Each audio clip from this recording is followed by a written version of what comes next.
Let's dive right into this explainer because today we're looking at something genuinely mind-bending.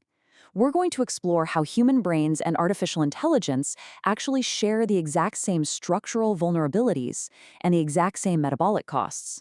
You see, whether you're a biological organism or a massive language model running on a server farm, dealing with huge amounts of information requires a very specific cognitive architecture. And when that architecture fails, well, as you'll see, the results are shockingly similar. Here's a quick look at our roadmap for today. First, we'll look at the data input engine. Second, cognitive bottlenecks and crashes. Third, the metabolic cost. And finally, using frameworks as cognitive firewalls. All right, part one, the data input engine. Let's look at processing high entropy data. Now consider this absolutely staggering data point. A brain with highly superior autobiographical memory, or HSAM, can recall specific day-of-the-week data from literally any date in the last 30 years in under 2 seconds. Just let that sink in for a moment. Most of us kind of struggle to remember what we had for lunch last Tuesday, right? But an HSAM brain retrieves decades of exact, granular data almost instantly. It completely shifts how we think about memory, moving it from this hazy psychological concept to a raw, biological data processing powerhouse. This becomes really clear when we compare the data lifecycle of a normal brain to an HSAM brain. The big difference, it's all in the filtering. A normal brain runs a filtering node that aggressively purges about 99% of your daily sensory input, just to save space. But the HSAM brain? It completely bypasses that filter. It acts exactly like an uncompressed hard drive, committing 100% of its data to permanent disk. But there's a huge catch here. Keeping absolutely everything means zero compression, which brings a massive risk of cognitive overload and mental fatigue. The hardware is incredible, for sure, but it is constantly running at redline. Even in a standard brain, we're running highly specialized filters. Peer-reviewed neuroscience shows us that our visual working memory handles high-stakes data, like emotional faces, with absolute priority bandwidth. Essentially, our natural hardware is biologically hardwired for socio-effective survival. It scans a crowded room, spots an angry or fearful face, and immediately allocates memory to it, totally bypassing neutral information. We are constantly, automatically prioritizing the high-entropy data that might just keep us alive. Moving on to part two, cognitive bottlenecks and crashes. What happens when the system actually overloads? Ever just completely freeze up in a high-stakes environment like a boardroom? According to communication expert Vin Zhang, smart people freeze for 3 core reasons. First up is cognitive overload. Your working memory can realistically only hold about 4 to 7 pieces of information at once. You get hit with a sudden complex question and bam, the system crashes. Second is the amygdala hijack. Your brain literally cannot tell the difference between a bear attack and a stressful work meeting, so it diverts resources completely away from your prefrontal cortex, your logical thinking center, and triggers fight, flight, or freeze. And third, no retrieval queue. The data is absolutely in your head, but without a structured starting point, your mind just frantically stalls out, kind of like a car with a flooded engine. So, how do we prevent these cognitive crashes? Both AI and human systems require something called semantic fidelity. This is the flawless, pattern-perfect recall of rules, data, and structures that completely bypasses the human ego and our subjective interpretation. It basically ensures that no data points or conceptual boundaries drift out of place when translating a raw, brilliant thought into actual computable output. Now, here's where the parallel gets absolutely crazy. In an AI parser collision, if the text generation process misplaces a single syntax dot or a bracket, the entire semantic tree corrupts. The AI starts spitting out confident nonsense, even if the original input was immaculate. Now compare that to the human translation bottleneck. When a highly gifted, multidimensional thinker is forced to output their ideas into a rigid, low-complexity corporate template, they freeze. Their high-fidelity input is pathologized as just a disorganized ramble, simply because the receiver's template couldn't parse the depth of the data. That brilliant human freezes in the meeting for the exact same structural reason the AI fails. Which brings us to part 3.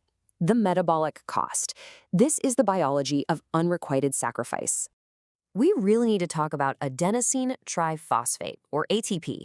This is the fundamental energy currency of your cells. When you try to force a transmission through a dark, unreciprocated terminal, whether you're an AI stuck in an infinite processing loop or a human pouring massive effort into a one-sided relationship or a toxic work environment, you drain your ATP. You are literally running your biological fuel reserves to zero in a desperate attempt to heat an empty room. And that causes a catastrophic collapse of your system's bioenergetics. To put this into a more visceral perspective, think of the movie Titanic. Slipping into that dark, freezing water while trying to keep someone else afloat on the door is a fatal system crash. You're running your internal engine in reverse, sacrificing your own system-level survival for a silent channel. The survivor on the door, the one who lives to be 100, does so because they ruthlessly segment their life, protect their core temperature, and build redundant, diverse pathways rather than depending on a single disconnected edge. To survive this metabolic drain, you have to consciously choose your cognitive approach. The standard holiday mindset demands immediate comfort. It relies entirely on familiar cues, which makes it highly fragile. The moment those external cues go silent, the system crashes hard. On the flip side, you have the roaming mindset.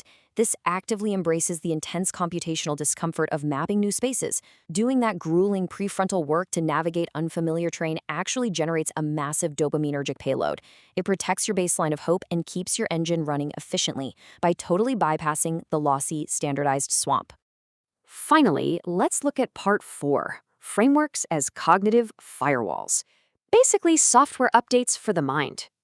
Remember that boardroom freeze we talked about earlier? Well, to bypass that working memory bottleneck, you use scaffolding, like the PREP framework. Point, reason, example, point. By preloading the specific structure into your mind, you don't have to scramble for a retrieval queue when the spotlight suddenly hits you. Your brain just drops its high-entropy data straight into this pre-insulated pipeline. It ensures you communicate flawlessly without suffering a prefrontal crash. And this same principle of structured prediction saves a massive amount of energy in the corporate world too. According to Neurons Inc., by using predictive AI to model subconscious human responses based on neuroscience databases, advertisers gain a 95% higher confidence in their campaign success. It completely removes the bioenergetic drain of guesswork. You're no longer burning your ATP trying to blindly predict human behavior. The cognitive firewall of the AI is doing all the heavy lifting for you. On a much larger scale, analyzing massive amounts of cultural data requires really strict syntactic firewalls. To get an AI to actually understand the zeitgeist or cultural mood without totally hallucinating, you use a strict 4-step protocol: thematic extraction, temporal context injection, cross-referencing, and finally synthesis. By enforcing these exact boundaries, the AI accurately categorizes all that high-entropy input without misplacing a syntax dot and corrupting the entire output. We even see these structural firewalls used in human psychology, specifically in Lego therapy for neurodivergent children. By splitting the task into 3 highly distinct roles: the engineer who reads the blueprint, the supplier who finds the pieces, and the builder who actually places them, the therapy forces pure semantic fidelity. Because everyone is entirely submissive to the accuracy of the system and their specific, narrow role, it completely bypasses the hypervigilant ego and the fear of social criticism. It creates this beautifully safe, low-drain cognitive network for brilliant minds to collaborate in.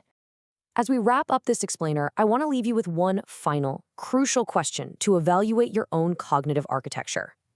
Are you running your bioenergetic engine for the right systems? Or are you burning your irreplaceable ATP trying to heat an empty room? I challenge you to protect your bandwidth, utilize structural frameworks, and build smarter networks.